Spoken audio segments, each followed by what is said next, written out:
الحمدللہ والصلاۃ والسلام علی رسول اللہ۔ پروگرام نور قرآن کے ساتھ 30 نمبر پارہ کا خلاصہ و ترجمہ آپ کی بارگاہ میں حاضر ہے۔ سورہ نبا آغاز میں جس میں ایک سوال کیا گیا، اما یتساءلون عن النبأ العظیم، یہ کفار قریش ایک دوسرے سے کس چیز کے بارے میں سوال کرتے ہیں۔ اس کا بیک گراؤنڈ یہ ہے، یہ اکثر قیامت کا انکار کرتے۔ جب قیامت کے بارے میں آیات نازل ہوتی تو پوچھتے کب آئے گی، کیسا ہوگا، پھر کیا ہوگا، اعتراض در اعتراض در اعتراض۔ اللہ تبارک و تعالیٰ نے 30ویں پارے کا جو پورا مضمون ہے نا، اگر آپ دیکھیے وہ ایک ہی ہے، کیونکہ اس میں اکثر و بیشتر سورہ پاک جو ہیں وہ مکی ہیں، اور مکہ کا انداز یہ ہے، مکہ میں نازل ہونے والی آیات بینات میں کفار کے اعتراضات ہیں، جس میں توحید کا تذکرہ آئے گا، قیامت کا تذکرہ ہے، قیامت کی ہولناکیوں کا تذکرہ ہے، بعث بعد الموت کا تذکرہ ہے، دوبارہ اٹھنے کا تذکرہ ہے، اور ان کے جتنے اعتراضات تھے کفار مکہ کے ان کا تذکرہ۔ یہ پورا 30ویں پارے کا مضمون تقریباً ایک ہی ہے، جس میں قیامت کا تذکرہ اور قیامت کی ہولناکیوں کا تذکرہ آئے گا۔ تو رب تعالیٰ فرما رہا ہے کلا سیعلمون ثم کلا سیعلمون، سورہ نبا کے آغاز میں، یہ ان قریب جان لیں گے۔ جب یہ قیامت آئے گی نا، ابھی تو ان کو خیال ہے، وہم ہے، شک ہے، تو جب قیامت آئے گی تو ان کو لگ پتہ جائے گا۔ عام لفظوں میں سمجھانے کے لیے کہہ رہا ہوں کہ لگ پتہ جائے گا، پتہ چل جائے گا، بالکل انہیں پتہ چلے گا۔ اور پھر اللہ تبارک و تعالیٰ اپنی شان کبریائی کا اظہار خود فرما رہا ہے۔ ان سے پوچھیں الم نجعل الارض مہادا، کیا ہم نے زمین کو تمہارے لیے بچھونا نہیں بنایا؟ تم رب کا انکار کر رہے ہو، اللہ کی ذات کا انکار کرتے ہو، اس کی صفات کا انکار کرتے ہو۔ یہ زمین کس نے بنائی ہے؟ اور زمین کا جو اس طرح خوبصورت بیلنس ہے، یہ کس نے مقرر کر رکھا ہے؟ یہ کیسے استوا ہے؟ آسمان کس نے بنایا؟ پہاڑ، دریا، یہ ساری چیزیں کس نے بنائی ہیں؟ تمہیں نیند کس نے دی؟ تمہیں رات اور دن کس نے دیے؟ اور دن میں تمہیں کمانے کی طاقت، ہمت کس نے عطا فرمائی؟ یہ ساری چیزیں تذکرہ فرمانے کے بعد فرمایا کہ تمہیں پتہ چل جائے گا ان قریب، یوم یقوم الروح والملائکۃ صفا، جس دن روح فرشتہ اور فرشتے باقی ملائکہ صف در صف آئیں گے۔ لا یتکلمون الا من اذن له الرحمن وقال صوابا، اس دن کوئی اللہ کی بارگاہ میں کلام کرنے کی جسارت اور جرت نہیں رکھے گا، جسے اللہ اذن دے گا وہی۔ اور پھر ذالک الیوم الحق، یہ جو پہلی آیت تھی اس کا جواب یہاں ہے کہ قیامت کا دن حق ہے، ضرور آ کے رہے گا۔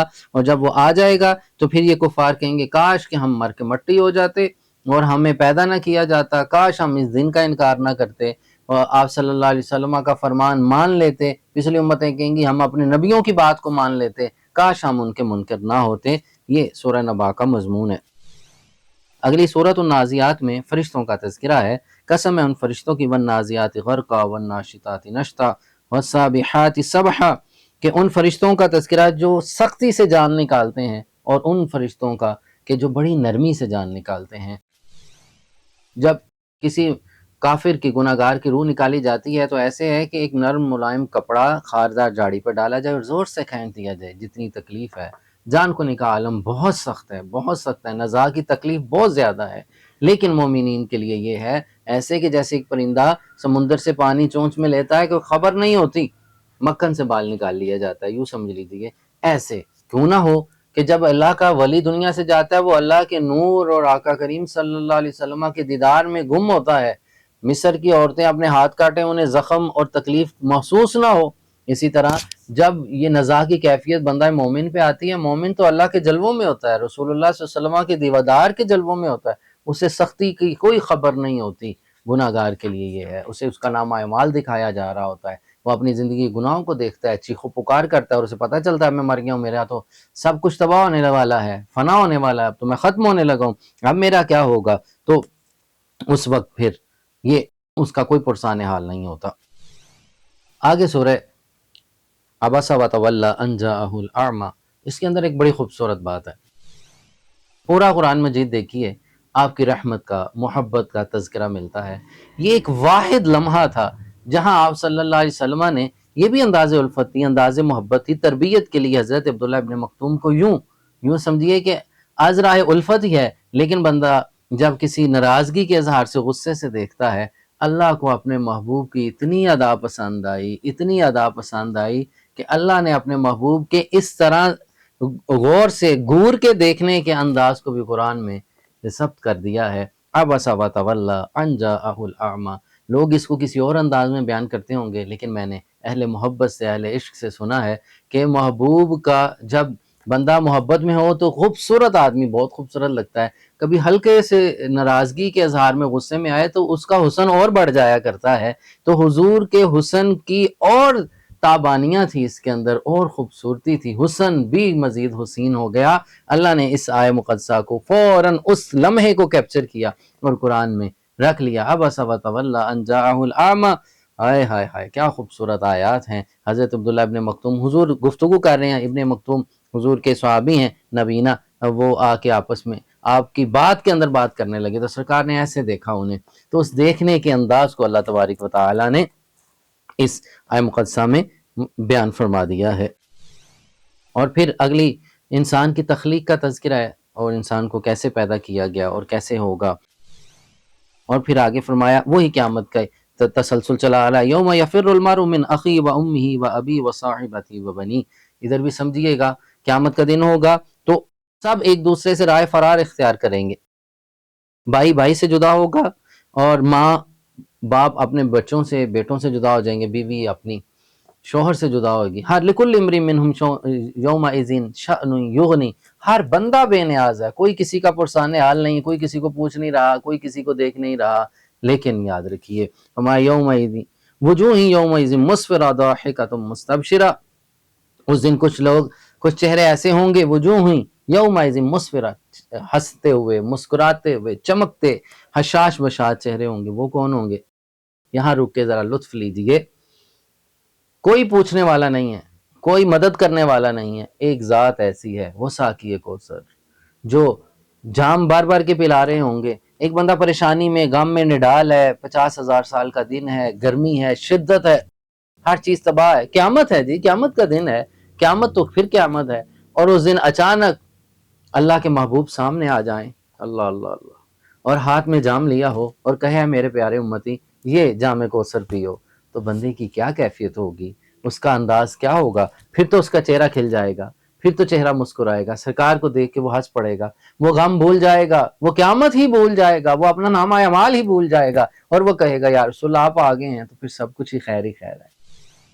سورۃ المطففین ہے آگے، اس میں ناپ تول میں کمی کرنے والوں کا تذکرہ ہے۔ یہ پچھلی امتوں کا تذکرہ کر کے اس امت کی اصلاح مقصود ہے۔ کون سا ایسا برا عمل ہے جو اس امت میں نہیں ہے؟ پچھلی امتیں جو کرتی تھیں ہم بھی تو وہی کر رہے ہیں، لیکن ایک فرق ہے اس کے اندر کہ اللہ ان پوری کی پوری قوم کو تباہ و برباد کیا جاتا تھا ایک گناہ کی وجہ سے، لیکن ہماری قوم کو، اس امت کو تباہ نہیں کیا جاتا۔ نہ اس امت کی شکلیں بگڑتی ہیں، نہ آسمان سے پتھر برسائے جاتے ہیں، نہ زمین پھٹ رہی ہے۔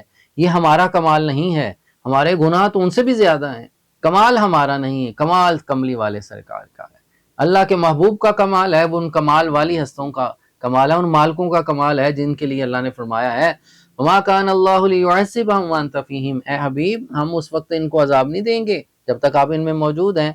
یعنی کہ اس کا مقصد یہ ہے کہ اے محبوب ہم ان کو تھوڑی دیکھتے ہیں، ہم تو آپ کو مکھڑے کو دیکھتے ہیں، آپ کو دیکھتے ہیں، آپ کی وجہ سے ان کو عذاب نہیں دیتے، وگرنہ جو اعمال اس امت کے ہیں تو وہ تو کب سے تباہ ہو جاتی، لیکن اس کی تباہی اس لیے نہیں ہے کہ ان میں اللہ کے محبوب، اللہ کے محبوب، اللہ کے حبیب موجود ہیں، جلوہ گر ہیں۔ اگلا مضمون بھی وہی ہے، اذا السماء انشقت واذنت لربها وحقت واذا الارض مدت، جب آسمان پھٹ جائے گا اور اللہ اپنا حکم سنائے گا، یہ اس کی شان ہے، اور جب زمین کو پوری پھیلا دی جائے گی، واذا الارض مدت یعنی کہ زمین سیدھی کر دی جائے گی، والقت ما فیہا وتخلت، اور زمین کے اندر جو جو چیز ہے وہ باہر نکال دی جائے گی۔ اس کے اندر بھی دیکھیے لمحہ فکریہ ہے، انسان نے جس جگہ پہ جو گناہ کیا ہے زمین بول کے کہے گی مجھے پہ یہ اس بندے نے اس وقت میں یہ گناہ کیا تھا۔ اللہ اکبر، اللہ ہمیں معاف کر دے۔ اللہ جب بندہ سچی توبہ کرتا ہے تو اللہ اس کا نشان بھی مٹا دیتا ہے۔ دعا کریں کہ اللہ ہمارے گناہوں کے نشان کو مٹا دے، نیکیوں کے نشان باقی رہیں، اور اللہ جو نیکی کی توفیق دیتا ہے وہی سلامت رکھے، اور برائی ہمارے لیے ہم سے دور ہو جائے، ہم دو برائی سے اتنا دور ہو جائیں جتنا مشرق و مغرب دور ہیں۔ آگے فرمایا فَأَمَّا مَنْ أُوتِيَ كِتَابَهُ بِيَمِينِهِ، اور جن کو نامہ اعمال سیدھے ہاتھ میں دیا جائے گا، فَسَوْفَ يُحَاسَبُ حِسَابًا يَسِيرًا، ان کا عنقریب حساب آسان ہوگا۔ سیدھے ہاتھ والے کامیاب، الٹے ہاتھ والے تباہ و برباد ہو جائیں گے، ان کے لیے مشکل ہے، پریشانی ہے۔ تو دعا کریں کہ اللہ ہمیں ان میں رکھے جن کو سیدھے ہاتھ میں نامہ اعمال ملتا ہے۔ سورہ بروج ہے، والسماء ذات البروج والیوم الموعود، بروج کا 12 برجوں کا ذکر ہے، پھر قیامت کے دن کا تذکرہ ہے۔ اس میں اصحاب اخدود کا تذکرہ، ایک خاص واقعہ بیان کیا جا رہا ہے اس کے اندر۔ یہ سورہ پاک اپنے معاملات کو آسان کرنے کے لیے اس کی تلاوت بطور وظیفہ بھی صوفیاء پڑھتے ہیں، ان کو پڑھنا چاہیے۔ اس کے اندر بہت سی خوبصورت آیات ہیں جس کے اندر اللہ کے اسماء الحسنی ہیں، وَهُوَ الْغَفُورُ الْوَدُودُ ذُو الْعَرْشِ الْمَجِيدُ۔ یہ جو اللہ کے اسماء پاک ہیں ان کا تذکرہ، یہ وظیفہ، یہ تسبیح پڑھنی چاہیے، اس سے باعث برکت ہوتی ہے۔ آگے دیکھیے سورۃ طارق ہے، اس کے اندر بھی قیامت کا وہی تسلسل چلا آ رہا ہے۔ یہ پورا پارہ ہی قیامت کی ہولناکیاں اور قیامت کی نشانیوں کے متعلق ہے، قیامت میں ہونے والے واقعات اور اس کے اندر ہونے والی جو جو چیزیں ہیں اس کا تذکرہ کیا جا رہا ہے۔ سورۃ الاعلیٰ ہے، اس کے اندر بھی انہی چیزوں کا تذکرہ فرمایا گیا ہے۔ اس کے بعد سورۃ الغاشیہ ہے، اس کا مضمون بھی تسلسل سے قیامت اور اس کی ہولناکیاں، نامہ اعمال کے متعلق چل رہا ہے۔ سورۃ الفجر ہے، اس کے متعلق فرمایا والفجر ولیال عشر والشفع والوتر واللیل اذا یسر، صبح کی قسم اور 10 راتوں کی قسم، اس سے مراد 10 راتیں ماہ محرم الحرام کی وہ راتیں ہیں، اور ان کا تذکرہ، ان کی برکت کا تذکرہ فرمایا جا رہا ہے۔ اور اس کے آخر میں سورہ فجر کے آخر میں فرمایا یا تو النفس المطمئنہ، یہ نفس مطمئنہ کا تذکرہ ہے۔ انسان کے 7 نفوس صوفیاء نے ذکر کی ہیں قرآن مجید میں، جس کا تذکرہ پاک ملتا ہے، اس میں نفس مطمئنہ ہے۔ پہلا نفس امارہ ہے، گناہ کی طرف لے کے جاتا ہے، پھر نفس لوامہ ہے جو ملامت کرتا رہتا ہے، پھر نفس مطمئنہ ہے جو انسان کو اطمینان کی طرف، یعنی کہ بندہ گناہ سے بچ جاتا ہے اور نیکی کی طرف چلتا ہے، برائی سے بچ جاتا ہے اور اچھائی کی طرف چلتا ہے۔ پھر اس کے بعد اللہ اسے نفس راضیہ عطا فرماتے ہیں، مرضیہ عطا فرماتے ہیں، بندہ رب سے راضی ہوتا ہے، رب بندے سے راضی ہو جاتا ہے۔ پھر نفس کاملہ مل جاتا ہے کہ انسان کامل ہو جاتا ہے، پھر اس کی برکات، اس کی دعائیں قبول ہوتی ہیں، اس کی برکت سے آسمان سے رحمتیں نازل ہوتی ہیں، زمین سے نباتات اگتے ہیں۔ اس ایک نفس کاملہ، وہ مرد کامل، مرد حق کی دعاؤں سے اللہ عذاب ٹالتے ہیں، قبروں سے عذاب ٹال دیے جاتے ہیں۔ اس مرد حق کی برکت سے اللہ تبارک و تعالیٰ زمین والوں پہ رحم فرماتے ہیں۔ اس مرد حق کی نگاہ جس پہ ہو جاتی ہے، اس کا دل بدل جاتا ہے، کفر ایمان میں اور ایمان صالحیت میں بدل جاتا ہے۔ تو یہ نفس کاملہ والے لوگ ہیں اور اللہ تعالیٰ نے ان سے جنت کا وعدہ فرما رکھا ہے۔ اس کے بعد سورۃ بلد ہے، اور سورہ بلد کے اندر مکہ معظمہ کی تعظیم کا تذکرہ فرمایا گیا ہے۔ اور اس کے بعد سورہ شمس ہے، والشمس وضحاها والقمر اذا تلاها، یہ بھی وہی مضمون جو پیچھے چلا آ رہا ہے، قیامت سے پہلے سورج چاند ستاروں بے نور ہو جائیں گے، زمین لپیٹ دی جائے گی، یہ سارا۔ اور اس کے بعد فرمایا ہے کہ فَأَلْهَمَهَا فُجُورَهَا وَتَقْوَاهَا، ہر ایک پہ اللہ نے نیکی اور برائی ودیت کی ہے۔ اب قد افلح من زکاها، کامیاب وہ ہے کہ جس نے تزکیہ نفس کر لیا، نیکی کی طرف آیا، برائی سے بچ گیا۔ وقد خاب من دساها، اور جو برائی کی طرف جاتا ہے، تباہی کی طرف، وہ تباہ و برباد ہوگا۔ اب نیکی اور برائی بندے کے سامنے ہے، اللہ نے انسان کو اختیار دیا ہے، نیکی کا راستہ اختیار کرے یا کہ برائی کا راستہ اختیار کرے، تو یہ انسان کو اس کا اختیار بھی دیا گیا ہے۔ آگے دیکھیے سورہ ضحیٰ، سبحان اللہ، اس کو پڑھتے رہنا چاہیے۔ جو لوگ چاہتے ہیں کہ ہمارے دل میں حضور کی سچی محبت آ جائے، حضور کا عشق بڑھتا چلا جائے، انہیں چاہیے یہ 2 صورتیں ملا کے پڑھا کریں، سورۃ الضحیٰ اور سورہ الم نشرح اکٹھی پڑھا کریں روزانہ، کسی بھی وقت پڑھیں۔ اور سرکار علیہ الصلوۃ والسلام کے رخ زیبا، حضور کے مکھڑے کا، حضور کے والضحیٰ کے مکھڑے کا تذکرہ ایک تصور کرتے ہوئے سرکار کی عقیدت میں پڑھیں، اول آخر درود شریف پڑھ کے۔ اس میں حضور کی تعریف بیان کی گئی ہے، حضور کے رخ زیبا کا تذکرہ ہے، حضور کے واللیل کی زلفوں کا تذکرہ ہے، پھر آگے حضور کو تسلی دی جا رہی ہے، حبیب آپ لمحہ لمحہ اللہ کے قریب ہیں، اے محبوب اللہ آپ کو اتنا عطا فرمائے گا، اتنا عطا فرمائے گا، آپ اپنے رب سے راضی ہو جائیں گے۔ صحابہ نے پوچھا یا رسول اللہ آپ اپنے رب سے کیسے راضی ہوں گے؟ میں جب تک میرا آخری امتی جنت میں نہ چلا جائے میں راضی نہیں ہوں گا، جب میرے امت جنت میں چلی جائے گی میں اپنے رب سے راضی ہو جاؤں گا۔ اور پھر اللہ نے اپنے محبوب علیہ الصلوۃ والسلام کے اس میں بڑی خاص انعامات تذکرے سورہ ضحیٰ میں فرمائے وَأَمَّا السَّائِلَ فَلَا تَنْهَرْ، اس کا معنی مفہوم بڑا خوبصورت ہے کہ جب بھی مدینے جائیں سرکار کی بارگاہ میں ایک سائل، ایک فقیر بن کے جائیں اور ان کے وسیلے سے اللہ سے مانگتے چلے جائیے، حضور اللہ کی عطا سے عطا کرتے ہیں، نوازتے ہیں، دیتے ہیں۔ پھر آگے علم نشرح کا تذکرہ ہے، سینہ علم نشرح حضور کے تذکرہ، سینہ پاک کا تذکرہ فرمایا گیا۔ پھر آپ کو فرمایا ورفعنا لک ذکرک، اے محبوب آپ کی خاطر آپ کا ذکر ہم نے بلند کر دیا ہے، اور قیامت تک یہ بلند در بلند تر بلند تر ہوتا چلا جائے گا، مزید بلند ہوتا ہی چلا جائے گا۔ پھر اللہ نے اپنے محبوب کو یہ تسلی دی ہے، اور ہمیں بھی تسلی دی ہے اپنے حبیب کے توسل اور وسیلے سے، ہر تنگی کے بعد آسانی ہے۔ مشکل وقت آ جائے تو بے توکل نہیں ہونا چاہیے، پریشان نہیں ہونا چاہیے، اللہ کی بارگاہ میں مزید عبادت اور ریاضت کرتے ہوئے مزید توکل کرنا چاہیے کہ میرا رب مجھے ضرور اس مشکل سے نکالے گا۔ یوں سمجھیے آسانی اور آسانی درمیان میں ایک تنگی ہوتی ہے۔ اللہ اپنے بندوں پہ ایسے نہیں فرماتا کہ تنگی تنگی پھر آسانی، نو، فرمایا کہ آسانی، زندگی آسان چل رہی تھی، اچانک کوئی غم آ گیا، پھر فوراً اللہ تعالیٰ اپنی مہربانی فرماتے ہیں اور پھر آسانی آ جاتی ہے۔ وہ غم، وہ پریشانی، وہ مشکل اس لیے آتی ہے کہ بندہ اللہ سے توبہ کر لے، بندے کے گناہوں کا کفارہ ہو جائے، بندہ اللہ کے مزید قریب ہو جائے۔ اور اللہ نے فرمایا فَإِذَا فَرَغْتَ فَانْصَبْ وَإِلَىٰ رَبِّكَ فَارْغَب، اے حبیب جب ہم نماز سے فارغ ہوں تو خوب اللہ کی بارگاہ میں محنت کریں، دعائیں کریں، ذکر اذکار کریں، اور ہر معاملے میں اپنے رب ہی کی طرف توجہ رکھیں، اپنے رب کی طرف رجوع کرتے رہیں۔ اس کے بعد سورہ علق ہے، جو پہلی آیات، پہلی وحی کا ایک خاص منظرنامہ ہے، اقرأ بسم ربک الذی خلق۔ اس کے اندر اکثر لوگ مغالطہ کر لیتے ہیں کہ جبریل امین آئے اور انہوں نے آ کے ناؤذ باللہ آپ صلی اللہ علیہ وسلم کے سینے کو دبایا، اور سرکار نے فرمایا میں پڑھنا نہیں جانتا، میں پڑھا لکھا نہیں ہوں، اور یہ اس طرح کی عجیب باتیں کرتے ہیں۔ یاد رکھیے، اپنے ایمان کو سنبھالیے، حضور کے مقام کے ادب کو دیکھیے، حضور کی بارگاہ کے جو آداب ہیں اللہ نے وہ سکھائے ہیں، ایسی بات نہیں ہے۔ روایت پڑھنے کے بھی آداب ہوتے ہیں، روایت کو سمجھنے کے بھی آداب ہوتے ہیں۔ جبریل امین چند لمحے پہلے کہہ رہے ہیں کہ آپ پڑھیے، تو اقرا، جب آپ نے کہا اقرا بسم ربک الذی، اپنے رب کے نام سے پڑھیے، تو حضور نے پڑھنا بھی شروع کر دیا۔ آپ مجھے بتائیے، ایک شخص چند سیکنڈ پہلے کہہ رہا ہے کہ میں نہیں پڑھ سکتا، چند سیکنڈ کے بعد وہ پڑھنا لکھنا جان جائے، یہ کیسے ممکن ہے؟ یہ ایسا نہیں ہے۔ اس روایت میں بھی اکثر لوگ مغالطہ کھا لیتے ہیں۔ وما انا بقاری کا معنی یہ نہیں جو لوگوں نے مشہور کر رکھا ہے، اکثر لوگ اس کا معنی بیان کرتے ہیں میں پڑھنے نہیں جانتا۔ نو، سرکار تو پڑھانے کے لیے آئے ہیں، وہ تو جبریل کو بھی پڑھانے والے ہیں، وہ پوری کائنات کو پڑھانے والے ہیں۔ دنیا میں کوئی استاد نہیں ہے اللہ آپ صلی اللہ علیہ وسلم کا، صرف اللہ کی ذات نے اپنے محبوب کو پڑھایا ہے۔ حضور امی ہیں، جو پڑھانے آتا ہے وہ دنیا داروں سے تھوڑی پڑھتا ہے، حضور تو معلم کائنات ہیں۔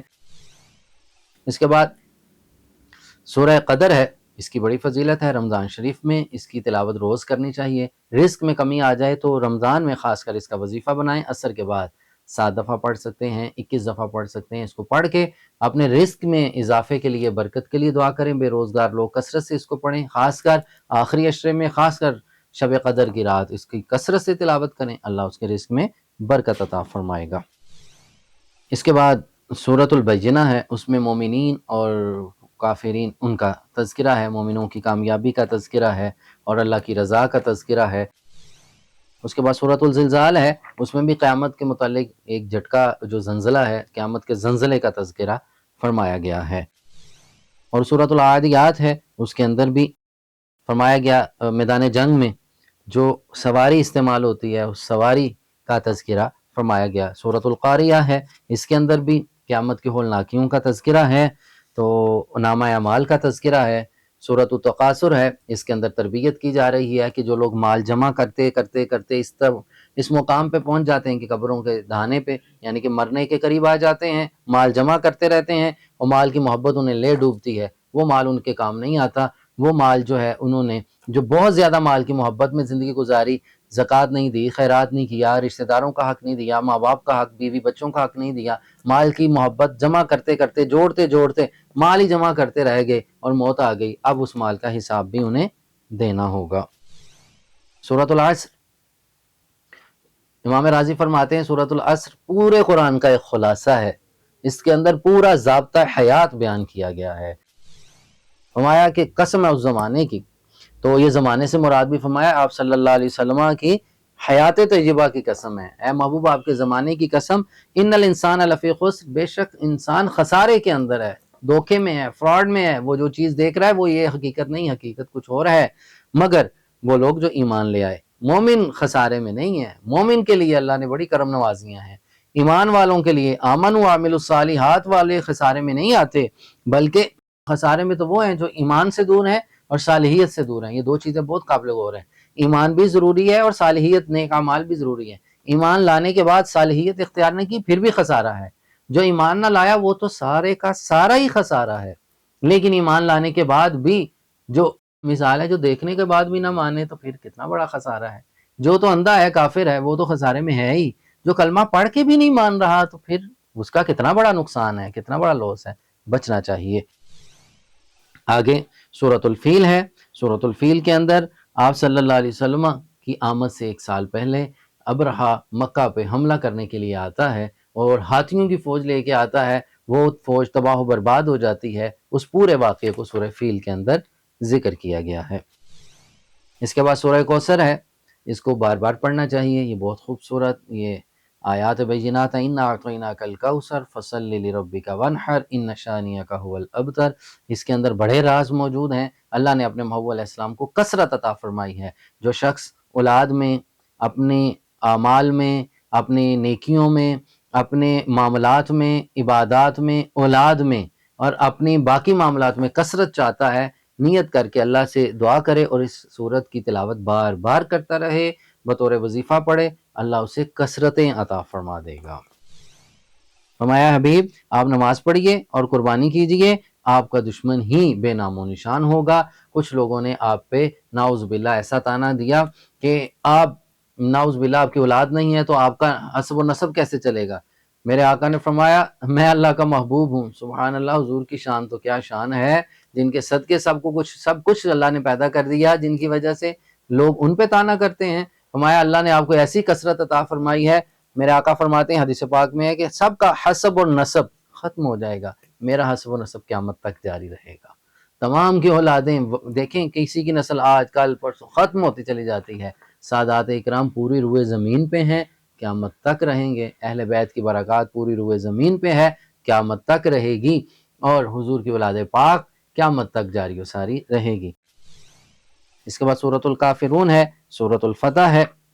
اذا جاء نصر اللہ والفتح، یہ آپ سرکار کو بشارت دی گئی ہے، اس کے اندر لوگ جوگ در جوگ مسلمان ہوں گے۔ اس کے اندر ایک اور راز ہے، ہمارے فسبح بحمد ربک واستغفر، آپ اللہ کی حمد بیان کیجئے اور استغفار کیجئے۔